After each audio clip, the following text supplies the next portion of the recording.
have no credibility to spread the gospel if we don't get Matthew 18 right.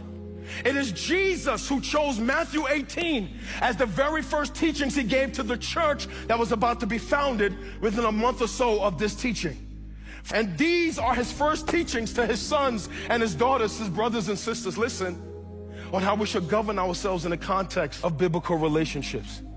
He tells us in Matthew 18, don't let your heart be consumed with seeking glory and affirmation and status and power and prestige. He tells us that the true measure of greatness is seen in humility. That you can have money and you can have status and you can have fame, but the true measure of greatness, God says, is seen in the humility of your character. He tells us in Matthew 18 that when we come into the kingdom, we should be childlike, for we never call adults anywhere in the Word of God. He tells us in Matthew 18 that we should be humble in our dealings with one another.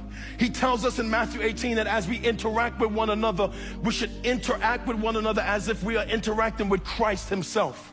He tells us in Matthew 18 that we should not be the cause of somebody else stumbling or being led into sin. He tells us in Matthew 18 that when we see sin patterns in our life that are destructive, that we should protect ourselves and protect others by cutting out those sinful patterns in our life.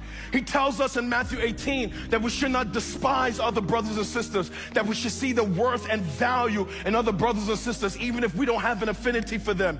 He tells us in Matthew 18, watch, that we should leave the 99. That is, when we see brothers and sisters go astray, we should go and get them and bring them back.